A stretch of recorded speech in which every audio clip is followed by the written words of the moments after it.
Good afternoon class. मैं doctor वंदना मिश्रा आप सभी का द स्मार्ट विजन क्लास में स्वागत करती हूं।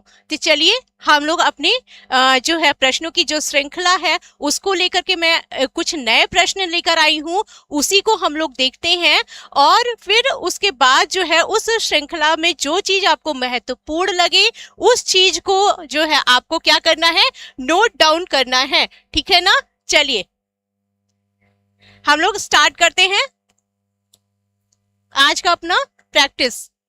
तो पहला आपका क्वेश्चन है, विशेष रूप से प्राथमिक स्तर पर विद्यार्थियों के सीखने संबंधी समस्याओं को संबोधित करने का सबसे बेहतर तरीका है। यहाँ पर आप पहले प्रश्न देखिए कि यहाँ पर किसकी बात की जा रही है, प्राथमिक स्तर के शिक्षार्थियों की बात की जा रही है। किसकी बात की जा रही है, प्राथमिक स्तर के शिक्षार्थियों की बात की जा रही है। ठीक है ना। और उनकी क्या करना है, सीखने से संबंधित समस्याओं को बताया जा रहा है। तो पहला ऑप्शन क्या है उसका, अक्षमता के अनुरूप विभिन्न शिक्षण पद्धतियों का प्रयोग करना। दूसरा है आपका महंगी और चमकदार सहायक सामग्री का प्रयोग करना। और तीसरा है आपका सरल और रोचक पाठ्य पुस्तकों का प्रयोग करना। और लास्ट ऑप्शन है आपका कहानी कथन पद्धति जो है स्टोरी और टेलिंग मेथड का प्रयोग करना। तो फटाफट आंसर कीजिए, आप सभी लोग आंसर कीजिए। इसका राइट आंसर क्या होगा, यहाँ पर ध्यान दीजिए, यहाँ पर जो है वो प्राथमिक स्तर के जो शिक्षार्थी हैं उनका क्या है, सीखने से संबंधी जो है वो समस्याएं हैं, उन समस्याओं को क्या करना है, दूर करना है। उन समस्याओं को जो है वो सॉल्व करना है कि उसको हम उस समस्या से हम कैसे हट सके, उस समस्या का हम समाधान कैसे कर सके। तो इसका राइट आंसर क्या हो जाएगा, ऑप्शन नंबर ए।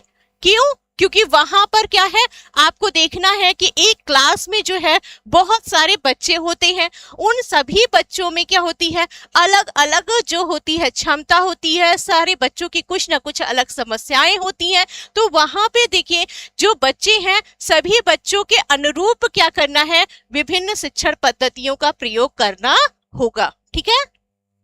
चलिए अब दूसरा आपका क्वेश्चन कौन सा है, शिक्षार्थियों को किस चीज के लिए प्रोत्साहित नहीं करना चाहिए।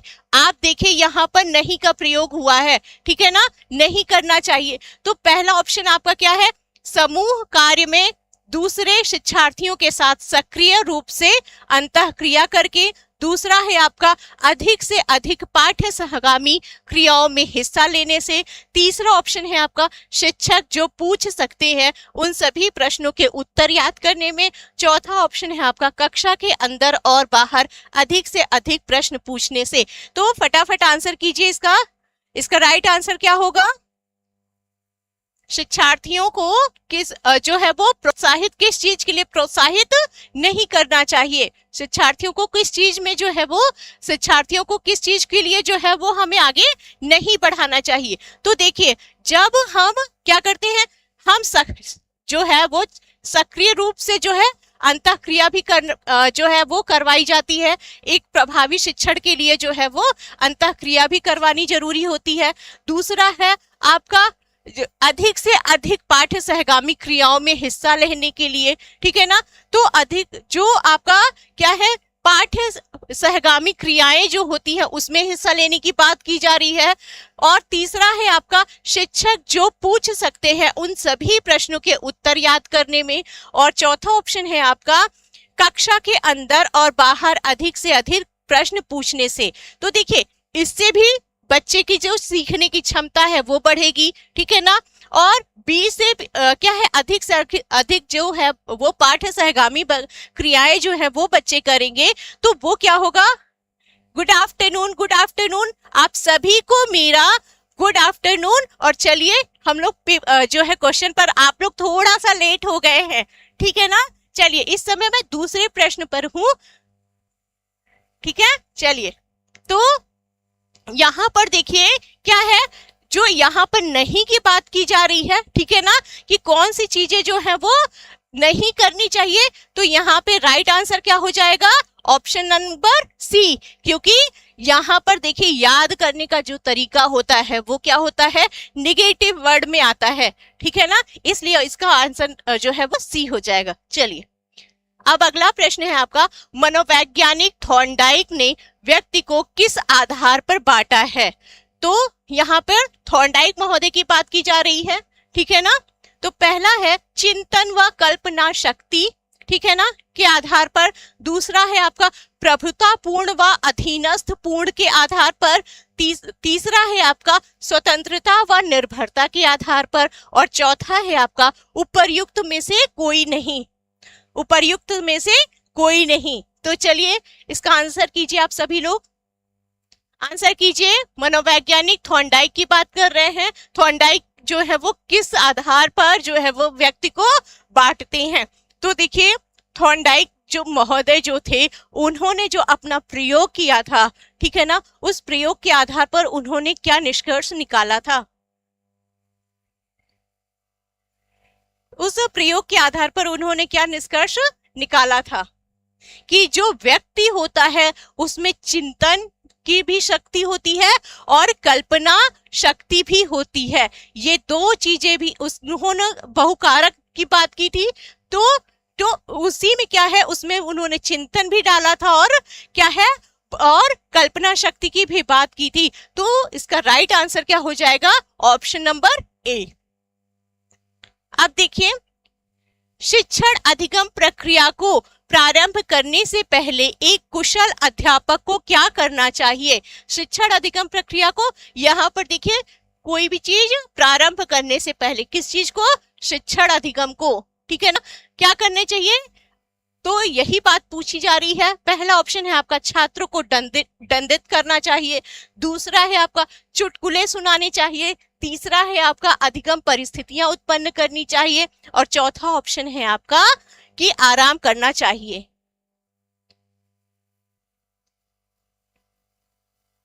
अच्छा, कोई बात नहीं, कोई बात नहीं। चलिए इसका आंसर कीजिए। आज मैंने जो है वो शिक्षण अधिगम से संबंधित सारे प्रश्न लेकर आए हैं, ठीक है ना। आज में जितनी भी प्रश्न है आपके शिक्षण अधिगम से संबंधित है, ठीक है। तो चलिए इसका राइट आंसर दीजिए। शिक्षण अधिगम प्रक्रिया को प्रारंभ करने से पहले क्या करना चाहिए? आते ही शिक्षक को क्या दंडित करेंगे? जो छात्र को हम दंड तो देंगे नहीं, चुटकुला सुनाने की कोई जरूरत नहीं है, ठीक है ना। आराम करना चाहिए, ऐसा तो कुछ भी नहीं है।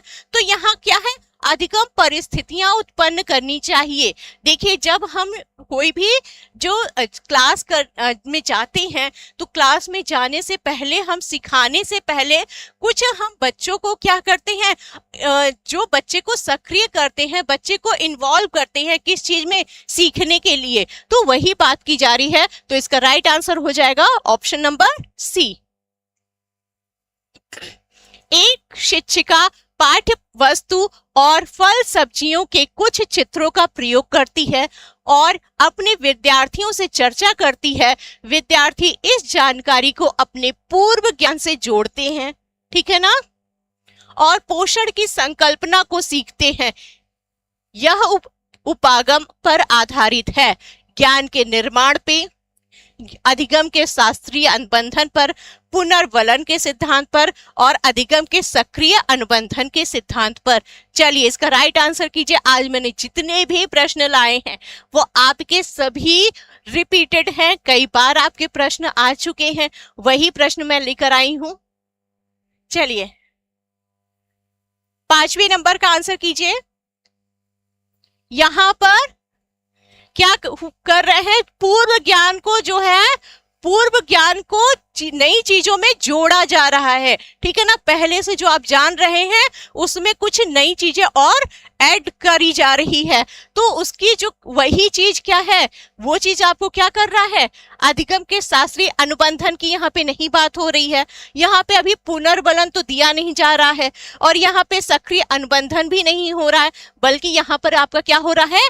नए ज्ञान का निर्माण हो रहा है। चलिए अब है, एक शिक्षिका अपने शिक्षार्थियों को सदैव इस रूप में सहायता करती है कि वे एक विषय क्षेत्र से प्राप्त ज्ञान को दूसरे विषय क्षेत्रों के ज्ञान के साथ जोड़ सके। इससे बढ़ावा मिलता है। किस चीज को बढ़ावा मिलता है? पहला ऑप्शन है आपका पुनर्बलन, दूसरा ऑप्शन है आपका ज्ञान के सह संबंध एवं अंतरण, तीसरा है आपका वैयक्तिक भिन्नताएं और चौथा ऑप्शन है आपका शिक्षार्थी स्वायत्तता। चलिए, क्या होगा इसका? एक ज्ञान को यहाँ पर देखिए, जो शिक्षिका है वो क्या कर रही है, वो विद्यार्थियों के इस रूप में कि वो एक विषय क्षेत्र से जो ज्ञान प्राप्त कर रहे हैं वे दूसरे क्षेत्र में उसका उपयोग कर सके या उसके साथ वो जो है जोड़ सके। ठीक है ना, कोई एक चीज जो है वो उनको प्राप्त है, उसी से संबंधित कुछ दूसरी चीज को वो जान सके या उसके साथ वो सह संबंधित कर सके, उसी की बात यहाँ पर की जा रही है। तो देखिए, यहाँ पर वो पुनर्बलन की बात नहीं हो रही है, ठीक है ना, यहाँ पर वैयक्तिक भिन्नता से संबंधित यहाँ पर कोई इसका निष्कर्ष नहीं है और यहाँ पर स्वायत्तता की बात नहीं की जा रही है। ठीक है, यहाँ पर क्या बात हो रही है? ज्ञान के सह संबंध एवं अंतरण की, उसका क्या सह संबंध है और उससे संबंधित उसका क्या अंतरण है। ठीक है, चलिए, वे शिक्षार्थी जो संबद्ध ज्ञान और शैक्षणिक दक्षता की हार्दिक इच्छा प्रदर्शित करते हैं उनके पास होता है। तो पहला ऑप्शन है आपका निष्पादन परिहार अभिविन्यास, दूसरा है आपका कार्य परिहार अभिविन्यास, तीसरा है आपका नैपुण्यता अभिविन्यास और चौथा ऑप्शन है आपका निष्पादन उपागम अभिविन्यास। चलिए, इसका आंसर कीजिए। देखिए, इसमें क्या पूछा जा रहा है? इसमें संबद्ध ज्ञान और उसकी शैक्षणिक दक्षता की बात की जा रही है और यहाँ पर हार्दिक इच्छा प्रदर्शित हो रही है। ठीक है ना, हार्दिक इच्छा, उसकी कहने का मतलब उसका उसमें मन है, जो चीज जो है वो ज्ञान उसको मिल रहा है, उसको सीखने का उसका अंदर से मन कर रहा है। ठीक है ना, तो यहाँ पे क्या किया जा रहा है? इसका राइट आंसर क्या होगा?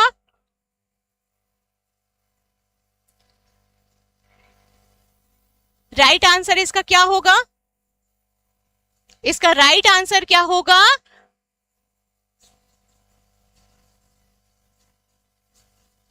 देखिए, यहां पर बच्चा जो है वो जुड़ना चाह रहा है। बच्चा जब जुड़ना चाहेगा तो यहाँ पर देखिए परफॉर्मेंस अवॉइडेंस की बात तो होगी नहीं। ठीक है ना, जब वो जुड़ना चाह रहा है, उसकी इच्छा है, तो वो कहीं से अवॉइड नहीं कर पाएगा। परिहार की भी बात है, वर्क अवॉइडेंस, इसकी भी बात नहीं की जा रही है। ठीक है ना, नैपुण्यता अभिविन्यास, जब उसने मास्टरी कर ली है तो वो क्यों नई चीज सीखेगा?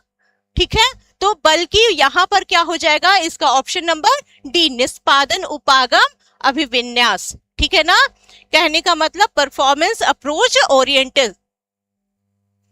चलिए, अब अगला जो है आपका वेरी, नहीं, ऑप्शन नंबर डी होगा। सी, जब आपको कोई चीज आ ही रही है, मास्टरी हो गई है, तो आप नई चीज सीखने के लिए कैसे आपको माना जाएगा? जब हम कोई चीज नई चीज सीखते हैं, ठीक है ना, नई चीज जब हम सीख रहे हैं, इसका मतलब है कि हमको क्या है, हम कुछ अभी हमारे में कुछ कमियां हैं, जो चीज हम नहीं सीखना चाह रहे हैं। तो इसलिए इसका आपका आंसर क्या होगा? डी। हाँ, वेरी गुड, वेरी गुड। चलिए, आठवां है आपका के अलावा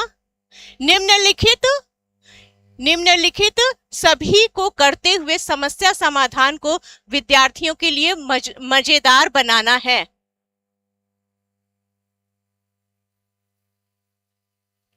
जब विद्यार्थी स्वयं से कोई कार्य करने की कोशिश कर रहे हो तो उनसे परिपूर्णता की अपेक्षा करने, मुक्त, यहां पर कार्य की बात हो रही है।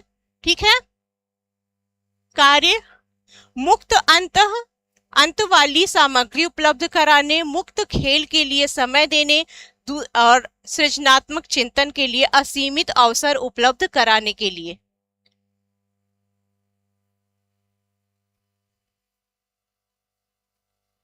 ये मुझे लग रहा है आधा निम्नलिखित सभी को करते हुए समस्या समाधान।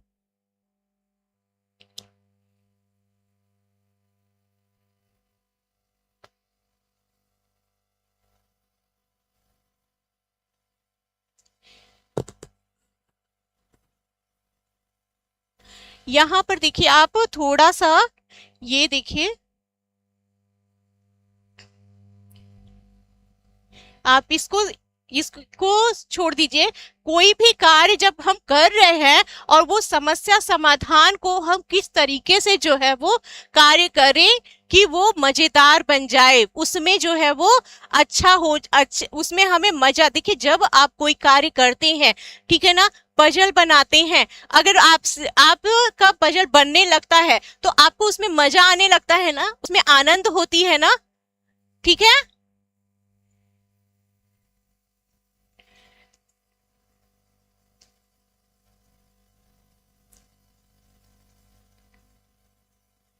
रॉन्ग है क्या मैम? इसका आंसर डी होगा, इसका आंसर डी होगा, ठीक है ना। हाँ चलिए, तो उसी की बात कर रही है, उसी का बात किया जा रहा है कि विद्यार्थी जो है वो स्वयं से जब कोई कार्य करने की कोशिश करते हैं तो उनसे क्या होती है, परिपूर्णता की अपेक्षा की जाती है, ठीक है ना। जब कोई कार्य हम करते हैं तो हमें उम्मीद होती है कि वो कार्य जो है हम वो पूरा करें, ठीक है। मुक्त अंतः सामग्री उपलब्ध कराने से नहीं, हम सिर्फ सामग्री जब उपलब्ध कराएंगे तो वहां पे हर चीज का समस्या समाधान नहीं हो सकता है। सिर्फ और सिर्फ हम खेल के माध्यम से हर चीज नहीं सिखा सकते हैं। कई बार हमें ऐसी परिस्थितियां उत्पन्न की जाती हैं जहां पर जो है बच्चे को कहीं कोई समस्या आ जाए, ठीक है ना। अगला है आपका सृजनात्मक चिंतन के लिए। अभी सृजनात्मकता की यहाँ पे बात नहीं की जा रही है, तो इसका राइट आंसर ए हो जाएगा। चलिए अगला है आपका सशक्त विद्यालय अपने शिक्षकों में निम्नलिखित योग्यताओं में से किसे सर्वाधिक बढ़ावा देता है या देगा, ठीक है ना। सशक्त विद्यालय की बात की जा रही है, ठीक है ना। तो पहला है आपका प्रतिस्पर्धात्मक अभिवृत्ति, दूसरा है आपका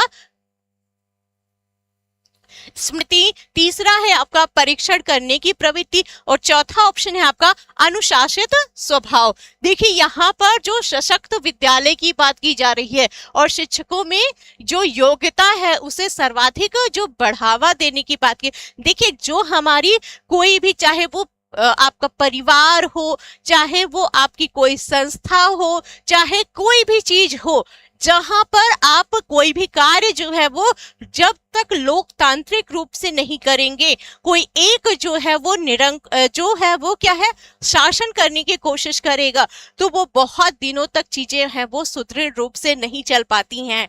देखा होगा ना नेपाल की हालत क्या है इस समय, ठीक है ना। जो नेपाल में दंगे हुए, जो एक कहते हैं ना कि हर व्यक्ति की एक दबने का एक सीमा होता है।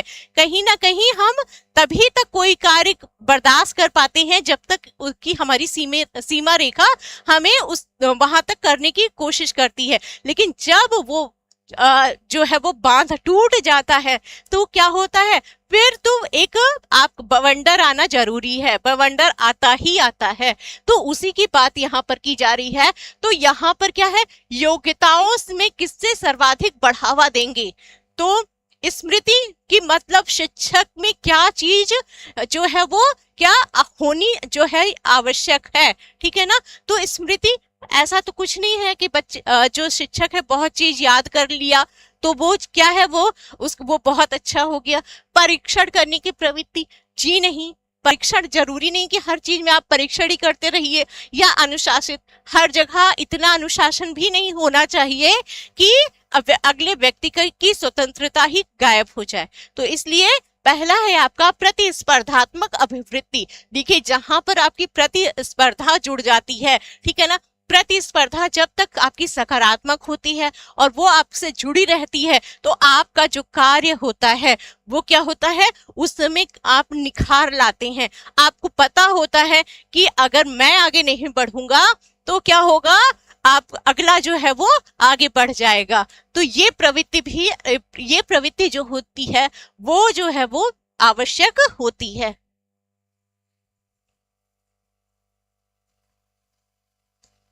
देखिए, आपकी जो सीडीपी की क्लास है वो जो है मैं लेकर आ रही हूं, ठीक है ना, उसको मैं लेकर आ रही हूं आपका सिर्फ और सिर्फ कितने में, 300 रुपए में। तो फटाफट आप लोग सारे लोग जो है वो यहाँ पर आ जाइए। कहाँ पर आना है आपको, द स्मार्ट विजन क्लासेस में आपको आना है, ठीक है ना।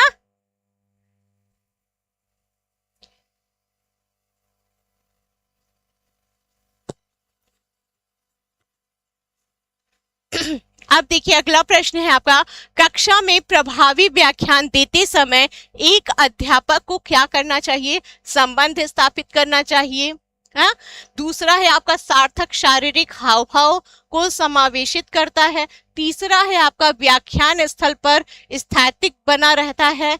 और लास्ट ऑप्शन है आपका ध्वनि की तीव्रता और तरीके में परिवर्तन करता है। यहाँ पर कक्षा में किस चीज की प्रभावी व्याख्यान की बात की जा रही है कि एक अध्यापक को जो है जब वो व्याख्यान प्रस्तुत करे तो वो किस तरीके से जो है उसका होना चाहिए, जिससे जो है वो ज्यादा से ज्यादा जो है लोग लाभ ले सके। तो क्या करना चाहिए, सिर्फ जो है वो हाव भाव दिखा करके ही क्या हर चीज हम सिखा सकते हैं?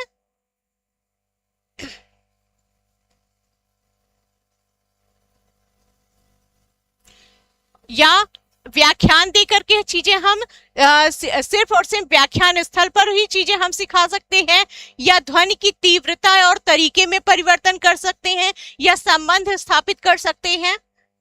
आंसर कीजिए, आंसर कीजिए इसका सभी लोग।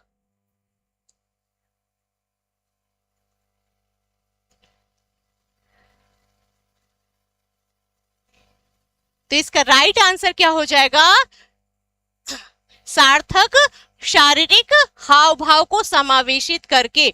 देखिए, सिर्फ और सिर्फ आपका अटेंशन की मूड में, अटेंशन की जो पोजीशन है उसी मूड में आपको खड़े होकर के व्याख्यान दिया जाए तो क्या आपका वो चीज सार्थक हो पाएगी, आपको भी और लगेगी। और जो है वो व्याख्यान हाव भाव से मतलब क्या है कि आपको कहाँ पे हाथों का प्रयोग करना है, कहाँ पर आपको किस तरीके से चीजें, अपने शरीर की चीजें अन्य चीजों में हम जब हम उपयोग करते हैं वो चीजें करनी है। तो यहाँ पे और जो संबंध आप लोग जो ए दे रहे हैं यहाँ पर देखिए, यहाँ पे कक्षा में जो है संबंध कोई स्थापित नहीं करना है, ठीक है ना। संबंध स्थापित करने से जो है व्याख्यान अच्छा नहीं हो सकता है। तो इसका राइट आंसर क्या हो जाएगा, ऑप्शन नंबर बी। चलिए, एक शिक्षिका अपने शिक्षार्थियों को अनेक तरह की सामूहिक गतिविधियों में व्यस्त रखती है, जैसे समूह चर्चा, समूह परियोजनाएं, ठीक है,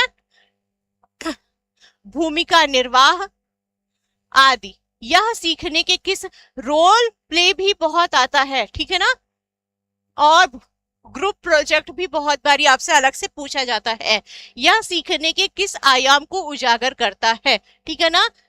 पहला ऑप्शन है आपका सामाजिक गतिविधि के रूप में, दूसरा है आपका मनोरंजन द्वारा, तीसरा है आपका भाषा निर्देशित अधिगम, और चौथा ऑप्शन है आपका प्रतियोगिता आधारित अधिगम। तो यहाँ पर देखिए क्या हो कर रही है, जो शिक्षिका है वो सामूहिक गतिविधियों में व्यस्त रख रही है, ठीक है ना। तो यहाँ पे क्या हो जाएगा, इसका राइट आंसर क्या हो जाएगा,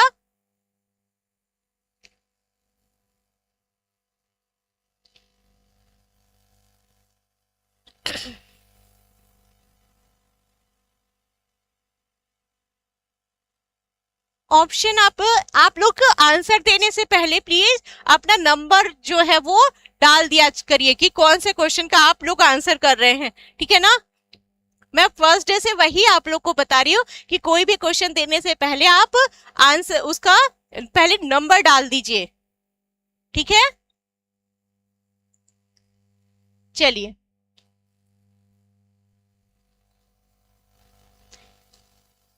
देखिए यहाँ पर क्या है, सामूहिक, जहां पर समूह की बात आ जा रही है, समूह तो क्या हो जाता है, एक या एक से दो या दो से अधिक लोगों की जब बात की जा रही है और वहां पे गतिविधियां भी बताई जा रही हैं, ठीक है ना।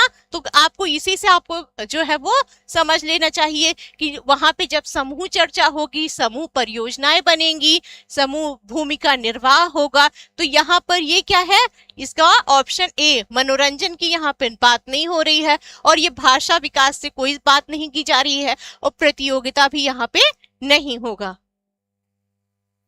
चलिए अगला प्रश्न है आपका, एक शिक्षिका को दो एक समान ग्लासों को प्रदर्शित करती है जो जूस की समान मात्रा भरे हुए हैं, वह उन्हें तो भिन्न ग्लासों में खाली करती है, जिनमें से एक लंबा है और दूसरा चौड़ा है। वह बच्चों को उस ग्लास की पहचान करने के लिए कहती है जिसमें जूस ज्यादा है, ठीक है ना। बच्चे प्रत्युत्तर देते हैं कि लंबे ग्लास में जूस ज्यादा है। शिक्षिका के बच्चों को क्या कठिनाई है, तो पहला है आपका समायोजन, दूसरा है आपका अहम केंद्रित, तीसरा है आपका विकेंद्रीकरण और चौथा है आपका पलटावी।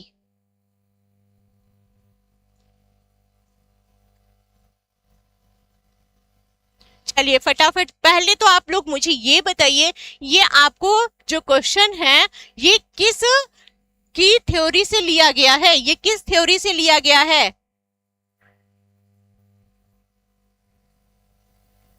किस थ्योरी का है ये।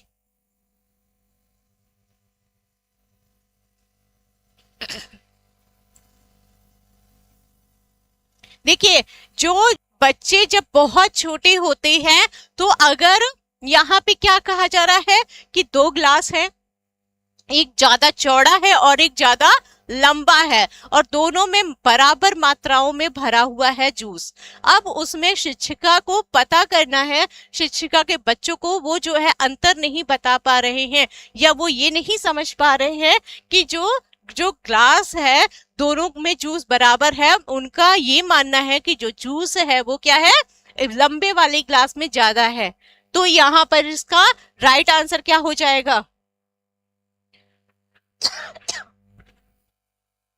तो इसका राइट आंसर जो हो जाएगा विकेंद्रीकरण हो जाएगा। विकेंद्रीकरण से तात्पर्य क्या होता है, जब कोई भी चीज, जब किसी भी वस्तु, किसी भी विषय, किसी भी चीज से संबंधित जब हम उसके चारों पक्षों को देखते हैं, ठीक है ना, तो वो क्या है, हम विकेंद्रित रूप से सोच रहे हैं, सारे उसके पक्ष को हम ध्यान दे रहे हैं। लेकिन अभी क्या है, जो उस शिक्षिका के बच्चे हैं उनमें सिर्फ जो उसके सामने दिख रहा है सिर्फ उसी पर उनका ध्यान जा रहा है, उसी को वो ध्यान दे रहे हैं, इसलिए उनमें क्या है, विकेंद्रीकरण की जो है वो अभी कठिनाई है, उनमें वो क्षमता अभी विकसित नहीं हुई है। अब अगला है आपका गैने, रॉबर्ट गैने जो है, गैने निम्न में से किससे संबंधित है, अधिगम का श्रेणी क्रम, अधिगम के सिद्धांत, अधिगम का मूल्यांकन या अधिगम का प्रबंधन। रॉबर्ट गैने का नाम सुने हैं ना आप सभी, रॉबर्ट गैने का नाम सुने हैं आप सभी। चलिए उन्हीं का आंसर करना है आप सभी को। चलिए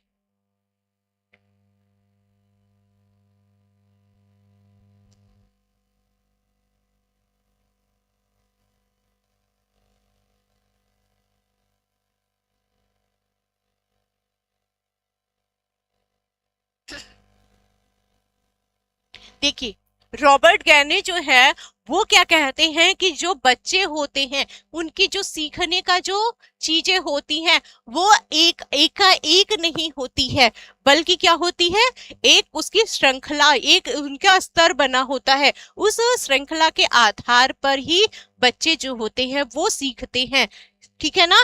तो उसी को उन्होंने कितने भागों में, 8 भागों में बांटा था, 8 भागों में उन्होंने बताया था, ठीक है ना।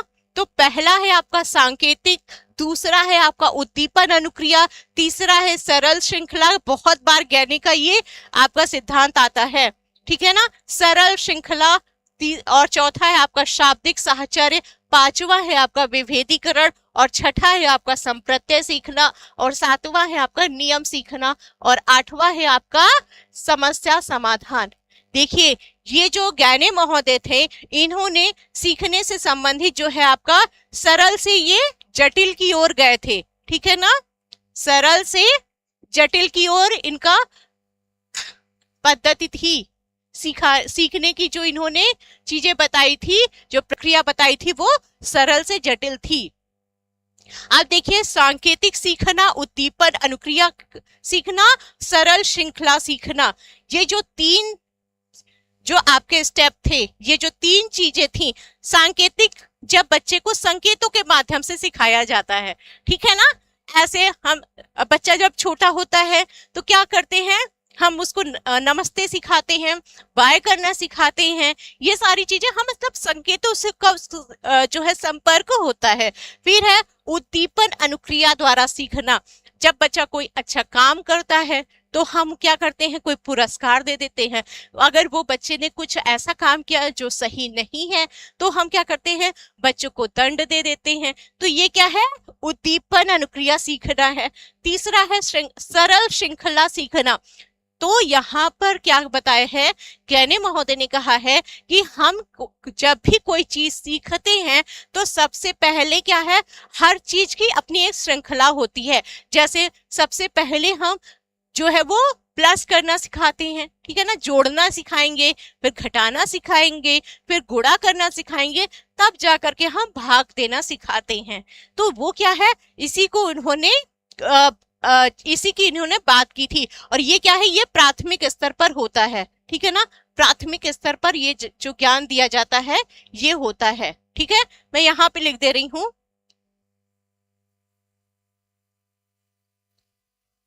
और ये छोटे बच्चों के लिए प्रयोग किया जाता है, ठीक है ना। ये भी आपको ध्यान, कई बारी जब आपके प्रश्न जो होते हैं वो क्या होते हैं, अगर बहुत कठिन बनाए जाते हैं तो इसी से संबंधित पूछा जाता है। तो ठीक है, तो ये आपको जानना जरूरी होता है कि ये प्राथमिक स्तर पे होते हैं, ठीक है। आप देखिए, ये शाब्दिक साहचर्य सीखना, विभेदीकरण और संप्रत्यय सीखना।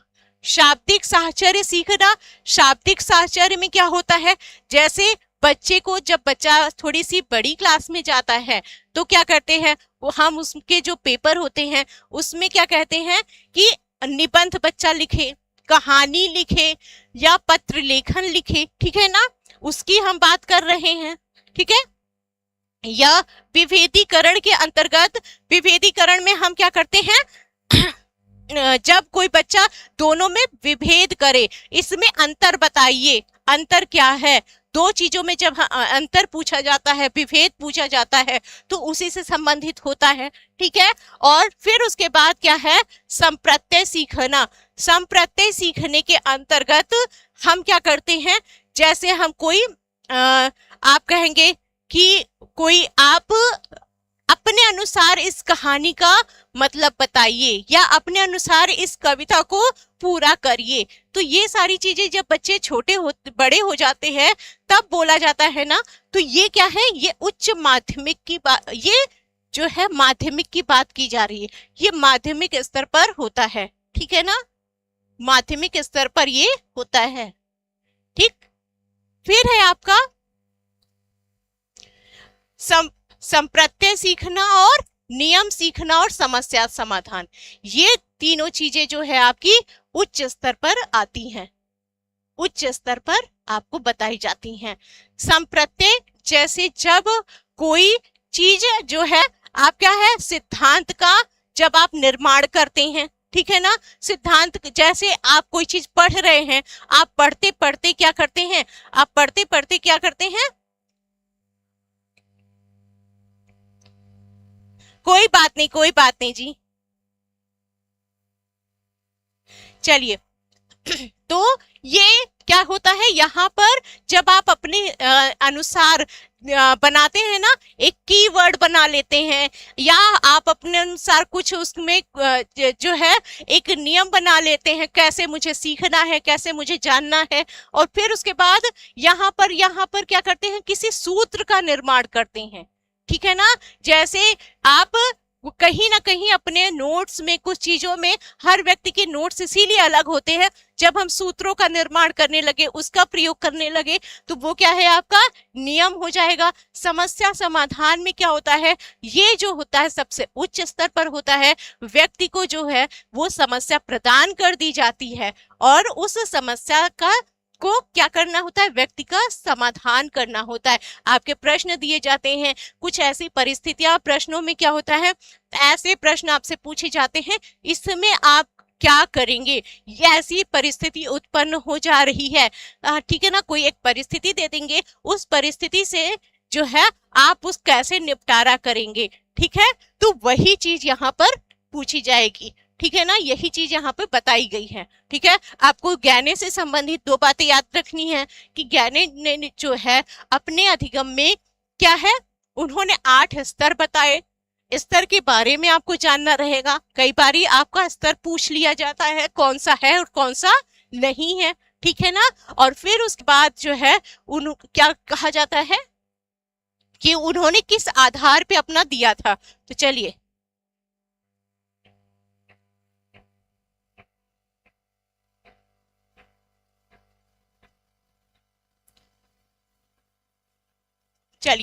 अब इसका आंसर कीजिए आप लोग। 14, क्वेश्चन नंबर 14 का आंसर कीजिए कि इसका क्या होगा। क्वेश्चन नंबर 14 का आंसर कीजिए आप सभी लोग। अधिगम के सिद्धांत की बात की थी, अधिगम के मूल्यांकन की बात की थी, या अधिगम के प्रबंधन की बात बताई थी। तो इसका राइट आंसर क्या हो जाएगा, ऑप्शन नंबर ए। उन्होंने एक श्रेणी की बात की थी, बच्चा जो है वो सरल से जटिल की ओर जाता है, ठीक है ना। चलिए, एक शिक्षिका पाठ को पूर्व पठित पाठ से जोड़ते हुए बच्चों को सारांश लिखना सिखा रही है, वह क्या कर रही है। पूर्व पठित पाठ से क्या है, जोड़ते हुए क्या यहाँ पर बात की जा रही है। तो वो पहला ऑप्शन है आपका, वह विद्यार्थियों को सामर्थ्यानुकूल स्मरण करने को प्रेरित कर रही है, ठीक है ना। दूसरा ऑप्शन है आपका, वह बच्चों की पाठ समझने की स्व शैली विकसित करने में सहायता कर रही है। तीसरा है आपका, वह बच्चों को संपूर्ण पाठ्य वस्तु को पूर्ण रूप से ना पढ़ने की आवश्यकता का संकेत दे रही है। और चौथा ऑप्शन है आपका, वह आकलन के दृष्टिकोण से पाठ्य वस्तु के महत्व को पुनर्बलित कर रही है। चलिए आंसर कीजिए, यहाँ पर क्या कर रही है, एक जो पहले पढ़े हुए पाठ है उससे को जोड़ते हुए वो सारांश लिखने की बात कर रही है। तो यहाँ पे क्या कर रही है शिक्षिका, आंसर कीजिए।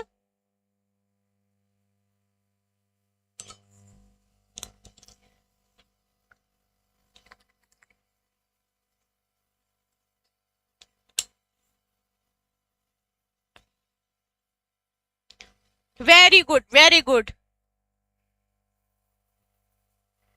Very good.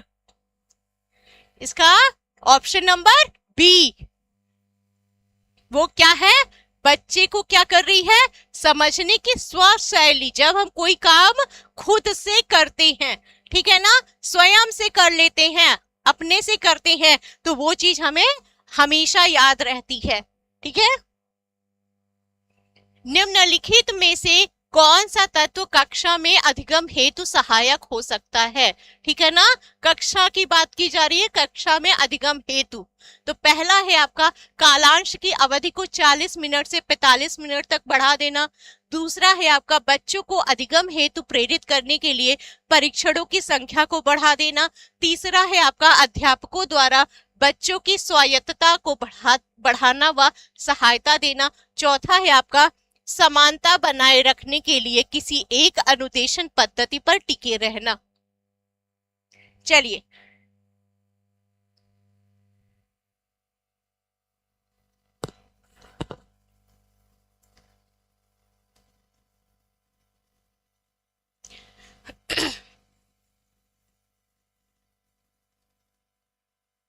देखिए, यहाँ पे अवधि बढ़ा देने से ही हर चीज हम नहीं सीख सकते हैं, ठीक है ना। अधिगम प्रेरित कर परीक्षणों की क्या ज्यादा परीक्षाएं ले लेंगे तो बच्चा ज्यादा सीख लेगा, बिल्कुल नहीं। बच्चों की स्वायत्ता को बढ़ाना व सहायता देना, इसको छोड़ देते हैं अभी। समानता बनाए रखने के लिए किसी एक अनुदेशन पद्धति, कोई एक पद्धति किसी भी बच्चे को सिखा नहीं सकती है, ठीक है ना। बल्कि यहाँ पर क्या है, अगर हम लोकतांत्रिक रूप से, ठीक है ना, जो अध्यापक है वो बच्चा क्या है, बच्चों की स्वायत्तता को बढ़ा करके उसकी सहायता करे, ठीक है ना। स्वायत्तता से मतलब क्या है, बच्चे की जो है वो, अब बच्चा जो है अपने स्वयं के अनुसार बिना किसी हस्तक्षेप के, बाहरी हस्तक्षेप के, वो है जब सीखता है, जब हम कोई भी चीज में ज्यादा निर्देशन दे देते हैं, बच्चों की स्वतंत्रता को हम कहीं ना कहीं रोक देते हैं, तो वहां पर सीखना जो होता है वो क्या हो जाता है, वो प्रभावी जो है वो प्रभावित हो जाता है। वहां पर क्या करते हैं, वही बात की जा रही है कि हम ज्यादा से ज्यादा बच्चों में स्वतंत्रता दें, उनको हम बस एक कह सकते हैं एक वॉच करते रहे, देखते रहे, अवलोकन करते रहे, जिससे जो है वो बच्चा ज्यादा से ज्यादा सीख सके। जहां पर उसकी समस्याएं आए, उस समस्या का हमें क्या करना है, तो उस समाधान करने में बस एक सहायता करनी है, ठीक है ना। चलिए, निम्नलिखित में से कौन सा कारक अधिगम को सकारात्मक प्रकार से प्रभावित करता है। यहाँ पर सकारात्मक बात की जा रही है, ठीक है ना। पहला है अनुत्तीर्ण हो जाने का भय, दूसरा है सहपाठियों से प्रतियोगिता, तीसरा है आपका अर्थपूर्ण संबंध, चौथा है आपका माता पिता की ओर से दबाव। चलिए, बहुत ही आसान प्रश्न है आपका।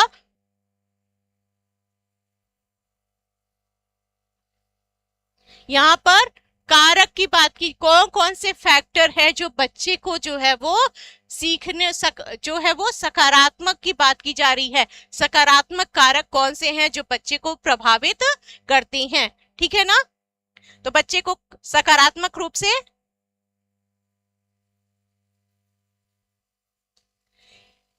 मोनिका जी एक बार फिर से देख लीजिए, आप अपना आंसर फिर से एक बार चेक कर लीजिए। मोनिका जी एक बार फिर से अपना आंसर चेक कर लीजिए।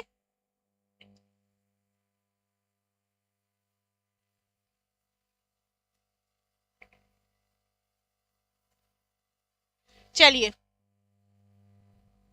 ये देखिए, अनुत्तीर्ण हो, जहां पर हमारा भय होता है वहां सकारात्मकता होगी ही नहीं।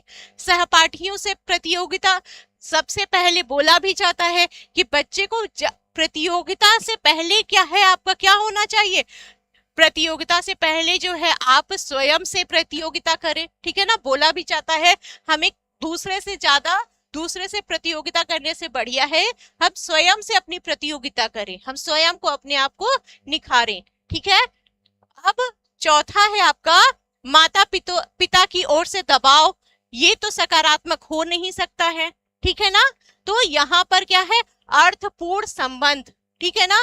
अर्थपूर्ण संबंध का मतलब क्या होता है, जब सीखने का जो चीजें होती हैं आप उसको जो है पूरी तरीके से जान जाते हैं, कोई भी टॉपिक होता है आप उस टॉपिक से संबंधित सारी जो चीजें होती हैं, हाँ गुड, वेरी गुड। अब आपका जो है आंसर जो है वो राइट हुआ है, ठीक है। चलिए चलिए, सुरेश सामान्य रूप से एक शांत कमरे में अकेले पढ़ना चाहता है, ठीक है ना, बिल्कुल। जबकि मदन समूह में अपने मित्रों के साथ पढ़ना चाहता है, ठीक है ना, वो मदन जो है मित्र के साथ पढ़ेगा। यह उनके कारण है, ठीक है ना, उस कारण का क्या उसके विभिन्नता के कारण है, ठीक है ना। तो पहला ऑप्शन है आपका मूल्य, दूसरा है अभिक्षमता, और सी ऑप्शन है आपका अधिगम, डी ऑप्शन है आपका परावर्तकता स्तर। चलिए, कोई किसी भी तरीके से पढ़ सकता है, सीख सकता है। किसी को जो है वो रात में ज्यादा अच्छी पढ़ाई हो सकती है, कि कोई जो है वो सुबह उठ के जल्दी पढ़ लेता है, कोई रटता ज्यादा है ना, हमें, और कोई समझ लेता है। सबका अपना अपना तरीका होता है, ठीक है ना, सबकी अपनी शैली होती है पढ़ने की। हम किसी को गलत या सही नहीं कह सकते हैं।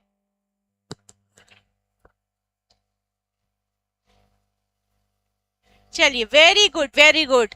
मोनिका जी वेरी गुड, आज आपके ज्यादातर आंसर सही हो रहे हैं, ठीक है ना, आपको बधाई हो भाई। तो ऑप्शन नंबर सी, अधिगम शैली। बच्चों को समूह कार्य देना एक प्रभावी शिक्षण रणनीति है, क्योंकि इससे शिक्षक का काम कम हो जाता है। दूसरा है, छोटे समूह में कुछ बच्चों को दूसरे बच्चों पर हावी होने की अनुमति होती है। तीसरा है आपका, सीखने की प्रक्रिया में बच्चे एक दूसरे से सीखते हैं और परस्पर सहायता करते हैं। इसमें 3 ही ऑप्शन आपके दिए हैं। चलिए, समूह में कार्य देना, समूह में जो शिक्षक होते हैं उसको कार्य देने का क्या कारण है, उसकी शिक्षक की क्या रणनीति है, वो उसको पूछा जा रहा है। चलिए,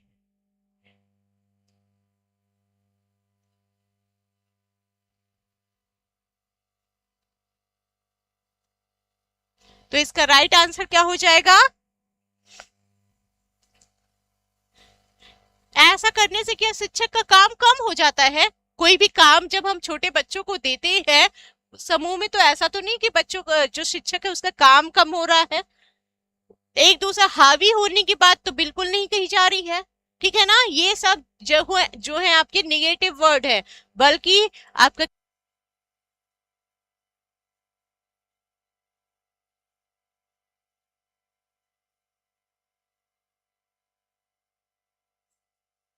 स्टार्ट है।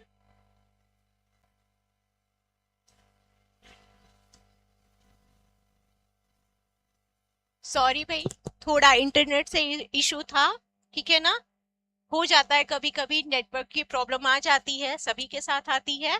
तो चलिए, हम लोग अपने क्वेश्चन पे थे। देखिए, संडे को मेरी क्लास नहीं होगी, हम लोग मंडे को मिलेंगे, ठीक है ना। आप लोगों ने पूछा था ना कि संडे को होगी क्या, तो नहीं, संडे को मेरी क्लास कल नहीं है। हम लोग की जो क्लास होगी वो मंडे को होगी। तो चलिए, आ जाइए फटाफट, आप लोग आ जाइए। हाँ, गुड, वेरी गुड। चलिए, आंसर करने के लिए धन्यवाद। चलिए, हम लोग कहाँ पे थे? अपने चिंतन में अवधारणात्मक परिवर्तन लाने हेतु शिक्षार्थियों को सक्षम बनाने के लिए एक शिक्षिका को क्या करना चाहिए? क्या करना चाहिए भाई? स्पष्ट और आश्वस्त करने वाली व्याख्या देनी चाहिए, ठीक है ना। यहाँ पर हतोत्साहित है, तो ये तो आपका निगेटिव वर्ड है। हर चीज हम व्याख्या के रूप में बच्चों को नहीं सिखा सकते हैं, ठीक है ना। और ना ही जो है हम हर जगह पुरस्कार ही देते रहे, तो चिंतन अभी उनमें आया नहीं है, व्याख्या से वो सीख नहीं पाएंगे। यहाँ बच्चों की बात की जा रही है, शिक्षार्थियों की बात की जा रही है, तो यहाँ पे ऑप्शन नंबर सी हो जाएगा। चलिए, अब अगला प्रश्न है आपका, निम्नलिखित में से कौन सा आधारभूत सहायता का एक अच्छा उदाहरण है? ठीक है ना, आधारभूत सहायता की बात की जा रही है। तो पहला ऑप्शन है आपका, समस्या का समाधान जल्दी देने के लिए पुरस्कार देना, उसे यह बताना कि वह बार बार प्रयास द्वारा कर सकता है, उसे आधा समाधान किया और उस उदाहरण द्वारा उपलब्ध कराना,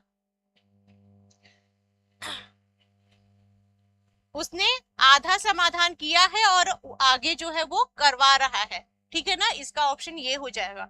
ऑप्शन नंबर डी, उसे कहना कि जब तक वह समस्या का समाधान नहीं कर लेता तब तक वह घर नहीं जा सकता। चलिए,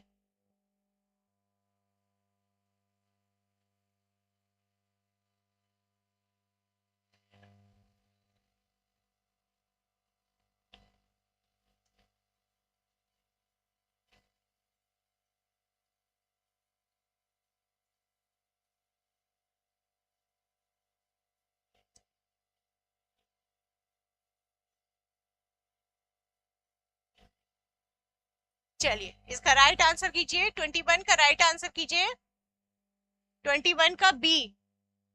नहीं नहीं, उसमें देखिए, बार बार बताने की जरूरत नहीं है कि बार बार आप प्रयास करिए, ठीक है ना। बल्कि हम क्या करते हैं, जहां पर देखिए जो बच्चे होते हैं जब वो काम करते हैं, ठीक है ना, तो काम करेंगे तो वहां पे क्या हो जाएगा, आप बच्चे को थोड़ा आगे वो खुद आगे बढ़े, अगर उसको कहीं दिक्कत हो रही है तो सबसे पहले जो है उसको जो है सहायता करे, आगे बढ़ाए काम करने के लिए, फिर जो है वो अन्य चीजों का उदाहरण देखो वो कर सकता है। हम देते हैं ना हम बोलचाल की भाषा में हम बात करते हैं ना कि यू कैन डू इट, हम लोग बोलते हैं ना बहुत जल्दी, तो वो क्या है, हम उसको चीजें उपलब्ध करवा रहे हैं। तो यहीं पर क्या है वो, या आपका ये आंसर सही है, लेकिन ये जो बी आंसर है आपका सी के अंतर्गत ही आ जाएगा, तो इसका राइट आंसर होगा सी। अब अगला है, आपकी कक्षा में सीखने की विविध शैलियों वाले बच्चे हैं, उनका आकलन करने के लिए आप उन्हें समान अनुदेश देंगे तथा उसके बाद बच्चों द्वारा परीक्षण में प्राप्त अंकों के अनुसार उनको नामित करेंगे। दूसरा ऑप्शन है आपका कार्यों और परीक्षणों के एक समान सेट देंगे। तीसरा ऑप्शन है आपका विविध प्रकार के कार्य और परीक्षण देंगे। चौथा ऑप्शन है आपका परीक्षण पूरा करने के लिए एक समान समय देंगे। चलिए यहाँ पर क्या है, विविध शैलियों वाले बच्चे हैं, ठीक है ना, तो यानी कि विभिन्न तरीके के जो बच्चे हैं क्लास में, विभिन्न प्रकार के जो बच्चे हैं उनकी बात की जा रही है। तो इसका वहां पे हम एक समान अनुदेशन देने की बात तो करेंगे ही नहीं करेंगे, ठीक है ना। जब विविध शब्द आया है तो वहां पर क्या करेंगे, हम एक समान की बात तो करेंगे नहीं। दूसरा है आपका कार्यों पर एक समान सेट भी देंगे, ठीक है ना। देखिए आपके क्वेश्चन में ही आपका आंसर जो है वो रखा हुआ है, हर जगह आपका कीवर्ड है, ठीक है ना। आप ध्यान से देखेंगे तो इसका राइट आंसर क्या हो जाएगा, ऑप्शन नंबर सी, विविध प्रकार के कार्य और परीक्षण देंगे, ठीक है ना।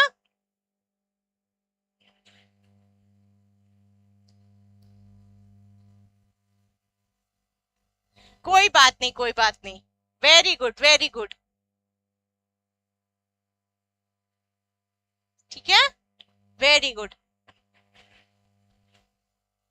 अपने चिंतन में अवधारणात्मक परिवर्तन लाने हेतु शिक्षार्थियों को सक्षम बनाने के लिए शिक्षिका को बच्चों को स्वयं चिंतन करने के लिए हतोत्साहित करना चाहिए और उनसे कहना चाहिए कि वे शिक्षिका को सुने और उसका अनुपालन करें। ऑप्शन नंबर बी, व्याख्यान के रूप में व्याख्या प्रस्तुत करनी चाहिए। ऑप्शन नंबर सी, स्पष्ट और आश्वस्त करने वाली व्याख्या देनी चाहिए तथा शिक्षार्थियों के साथ करनी चाहिए। चौथा है आपका, उन बच्चों को पुरस्कार देना चाहिए जिन्होंने अपने चिंतन में परिवर्तन किया है। यहाँ पर अवधारणात्मक परिवर्तन की बात की जा रही है, ठीक है ना। क्या करना चाहिए,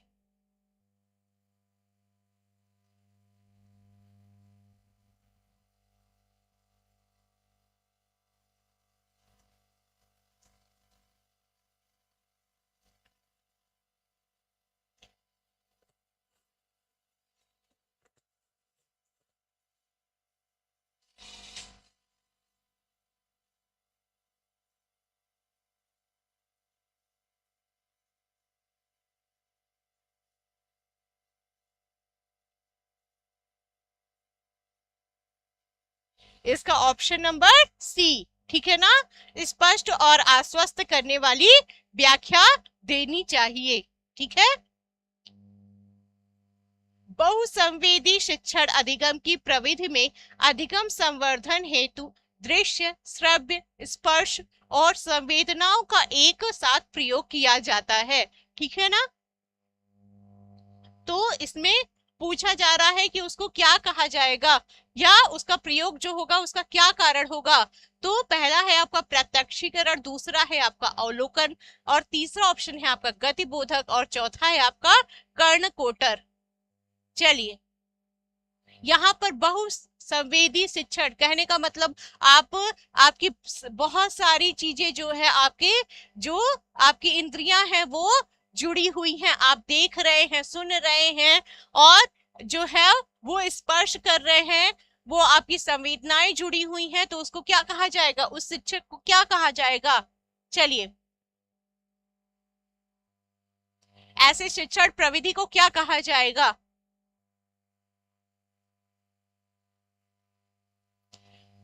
देखिए यहाँ प्रत्यक्षीकरण सिर्फ आप दृश्य कर रहे हैं, अवलोकन में सिर्फ आप देख और सुन रहे हैं, ठीक है ना। कर्ण कोटर में यहाँ पे कुछ नहीं है। गतिबोधक का मतलब है कि आप पूरी तरीके से सक्रिय रूप से जब कार्य करते हैं, ठीक है ना, जब आप सक्रिय रूप से देख रहे हैं, सुन रहे हैं और उसमें पूरी तरीके से आप पार्टिसिपेट कर रहे हैं, तो वो क्या है, आपका गतिबोधक हो जाएगा, गत्यात्मक हो जाएगा। तो इसका राइट आंसर क्या हो जाएगा, ऑप्शन नंबर सी। आप देखिए अगला प्रश्न है आपका, निम्नलिखित में से कौन सी कक्षा समृद्ध शिक्षा को प्रोत्साहित करती है। समृद्ध शिक्षा कहने का मतलब एक अच्छी शिक्षा जो है होती है, एक अच्छा जो है, एक कक्षा का जो वातावरण होता है उसकी बात की जा रही है। वह कक्षा जिसमें प्रदर्शित विभिन्न प्रकार की सामग्री बच्चों की पहुंच से परे हो ताकि सामग्री लंबे समय तक चलती रहे। अच्छा, वह कक्षा जिसमें खुली गतिविधि हो और विभिन्न प्रकार के बाल साहित्य खुली ताक या शेल्फ में रखी हो, जो दिन में के किसी भी समय प्राप्त किया जा सके। तीसरा है आपका, अलमारी में अच्छी तरह संगठित सामग्री वाली कक्षा, जहां सामग्री को सप्ताह में एक बार मुक्त खेल के लिए बाहर लाया जाता हो। चौथा है आपका, पाठ्य पुस्तक सामग्री द्वारा संचालित, संरचित और योजनाबद्ध अधिगम वाली कक्षा। तो फटाफट इसका आंसर कीजिए। चलिए आंसर कीजिए इसका। यहाँ पर क्या कहा जा रहा है कि समृद्ध कक्षा को मतलब जो आपकी कक्षा है, तो वहां पर शिक्षण से संबंधित जो आपकी चीजें हैं, अगर वो जो है वो उपलब्ध है, तो वहां पर क्या जो परिस्थितियां होनी चाहिए, कैसी होनी चाहिए, तो जिसमें सामग्री, अगर बच्चों के लिए ही सीखने की बात हो रही है और वही बच्चों को ना मिल पाए, ठीक है ना, तो क्या वो जो लंबे समय तक चलती रहे, ठीक है, बच्चों के यूज की ना हो, लंबे समय तक नहीं चलाना है बल्कि बच्चों को प्रयोग करके दिखाना है, ठीक है, तो ये ऑप्शन आपका नहीं होगा। दूसरा है, वह कक्षा जिसमें खुली गतिविधि और विभिन्न प्रकार के बाल साहित्य खुली शेल्फ में रखी हो, इसको छोड़ देते अभी। और अलमारी में अच्छी तरह संगठित सामग्री वाली कक्षा, जहां सामग्री को सप्ताह में एक बार मुक्त खेल के लिए बाहर लाया जाता हो। सिर्फ आप हर रोज नहीं, एक दिन ही आप सीख पाएंगे क्या सारी चीजें। और अगला है, पाठ्य पुस्तक सामग्री द्वारा संचालित, संरचित और योजनाबद्ध अधिगम। सिर्फ पाठ्य पुस्तक से बच्चे नहीं सीख पाएंगे, बल्कि क्या है कि वह कक्षा जिसमें बहुत सारी गतिविधि हो, विभिन्न प्रकार के बाल साहित्य हो और ऐसी जगह हो, ऐसी चीज में हो, निगरानी में हो। देखिए जब कक्षा में जो चीजें होती हैं, आप हर चीज के मॉनिटर बनाए जाते हैं ना, मॉनिटर चाहे वो हर कोई बोर्ड का मॉनिटर बन गया, कोई रो का बन गया, हर चीज का, तो वो चीज कही जा रही है कि वहां पे बच्चों को जिम्मेदारी दे दें जो शिक्षक की निगरानी में हो, ठीक है ना, और बच्चों को हर चीज, हर गतिविधि, उनसे संबंधित जो सीखने से संबंधित सामग्री है वो उपलब्ध रहे, जिससे बच्चे आवश्यकता अनुसार जब उनको उनकी आवश्यकता हो वो उस चीज का प्रयोग कर सकते। जब हम कोई चीज जिम्मेदारी किसी को देते हैं, ठीक है ना, जब हम जिम्मेदारी देते हैं तभी बच्चों में अनुशासन भी आता है, ठीक है ना, तो आपको वो देखना भी जरूरी होता है। हर चीज हम अपने से जकड़े जब तक रहेंगे, बच्चों में जो है वो स्वतंत्रता नहीं देंगे, तो बच्चों का जो होता है कहीं ना कहीं उनको सिर्फ और सिर्फ एक धक्का मारने वाली कक्षा हो जाती है, ठीक है ना। अच्छा, वेरी गुड, बहुत अच्छी बात है भाई, आप अगर मॉनिटर थी तो बहुत अच्छी बात है। अगला प्रश्न है आपका, अनुशासन जो अधिगम वातावरण में एक महत्वपूर्ण भूमिका निभाता है, किस तरह की मदद करता है। पहला है आपका, बच्चों को अपनी शिक्षा को विनियमित और मॉनिटर करने के लिए। दूसरा है चुप्पी साधे रखने के लिए।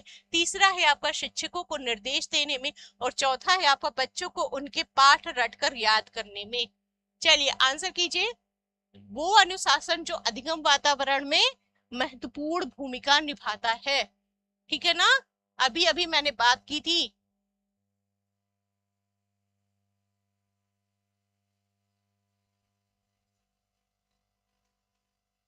क्या हो जाएगा? अभी अभी मैंने ये बात की थी। 27 का आंसर कीजिए, 27 का आंसर कीजिए। हाँ, गुड, वेरी गुड। आपको क्या है, सिर्फ चुप्पी साधे रखने के लिए, ठीक है ना।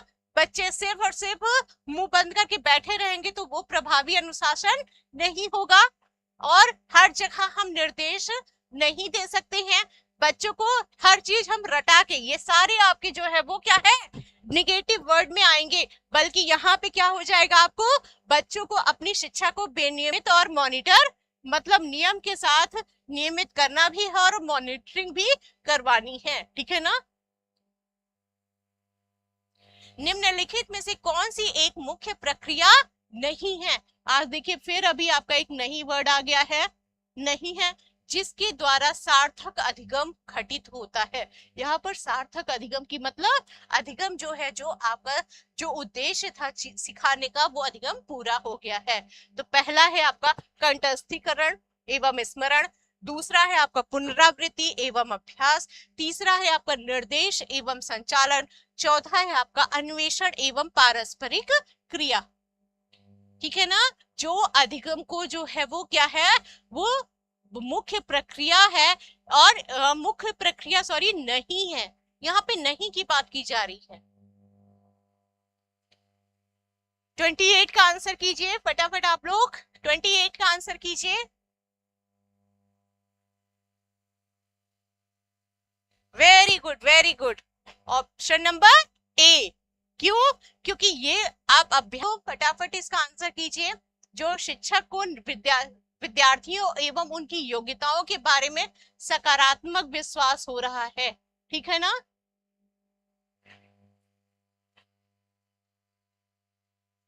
तब विद्यार्थी क्या करते हैं?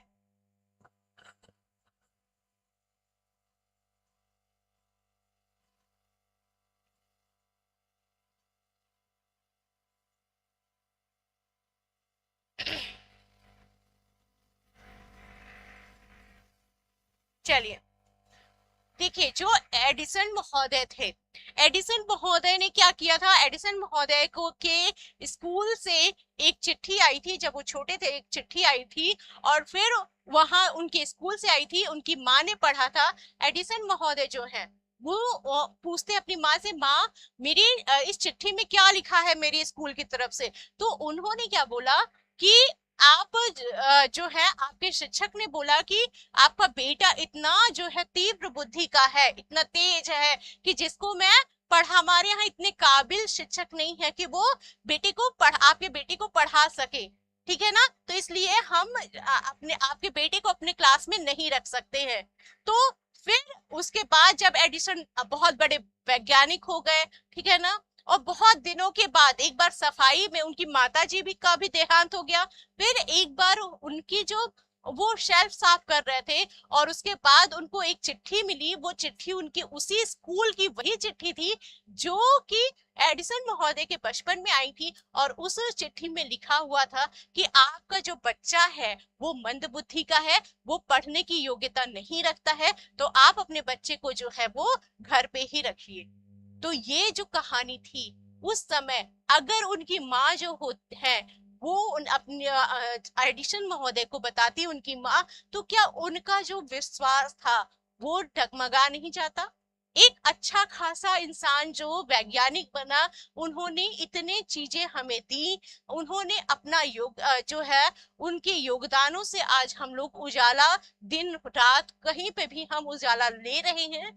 तो ये क्या है, ये जब हम कोई भी चीज, ठीक है ना, एक शिक्षक क्या करता है, आप क्या करेंगे कि हम हर चीज, या तो आप इतना दबाव, कहते ना बहुत ज्यादा हम जब दबाव दे देंगे, हम विश्वास नहीं रखेंगे, तो हमारा वहां पे सीखना सार्थक नहीं हो पाएगा। इसलिए हाँ, एक शिक्षक को चाहिए कि अपने ऊपर जो जो बच्चा है उसके ऊपर एक यकीन करे। हर एक बच्चा अपने में स्पेशल होता है, ठीक है ना। हर एक बच्चे में कुछ ना कुछ गुण जरूर होते हैं, बिना गुणों के कोई इंसान इस दुनिया में नहीं आया है, ठीक है। तो इसीलिए हम ये प्रभावित बिल्कुल नहीं, उत्साह भंग हो जाता, दबाव में आ जाते हैं। यहाँ पर तारे जमी पे जो ईशान है था, ईशान जो तारे जमी मूवी थी वहां पे जो ईशान था, वहां पर देखिए उसने जो है अपना क्या है, अपनी स्किल जो थी वो बंद कर दी थी, ठीक है, इसी की वजह से। अब आज की सीरीज का लास्ट क्वेश्चन, वह विधियां जिनके प्रयोग में विद्यार्थियों की स्वपहल व प्रयास शामिल है, निम्न में से किसका उदाहरण है। यहाँ पे स्वपहल और प्रयास की बात की जा रही है। तो पहला ऑप्शन है आपका अंतःवैयक्तिक बुद्धि, दूसरा है आपका नियमात्मक बुद्धि, तीसरा ऑप्शन है आपका अधिगमकर्ता केंद्रित विधि, चौथा ऑप्शन है आपका परंपरागत विधि। ठीक है ना, स्वपहल एवं प्रयास शामिल है। तो ये किस चीज का उदाहरण है।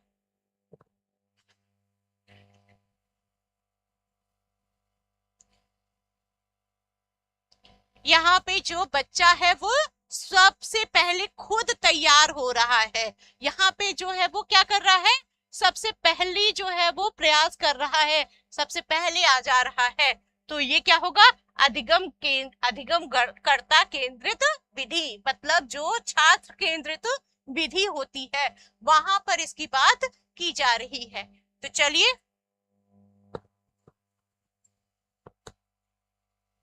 देखिए, आप हम लोग की ये सीरीज जो है, ये यहाँ पे आज मैंने जो है अधिगम से संबंधित जो है मैंने प्रश्न लाए थे, ठीक है ना।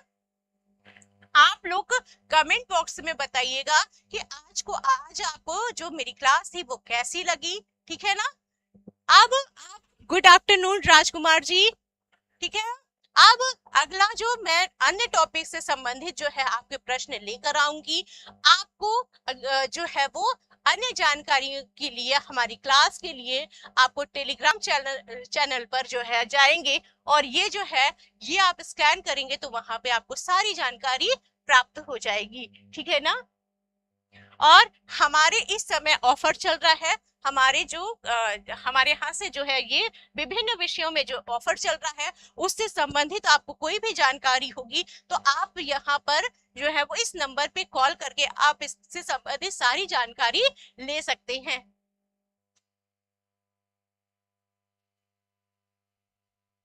कोई बात नहीं, कोई बात नहीं, लेकिन अभी तुरंत तो आप कमेंट कर सकती है ना।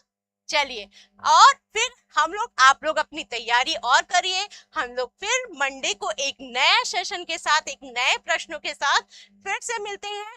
तब तक के लिए आप लोग अपना ध्यान रखिए, ठीक है ना, और अपनी पढ़ाई और अपनी तैयारी को जारी रखिए। तब तक के लिए जो है वो thank you so much class.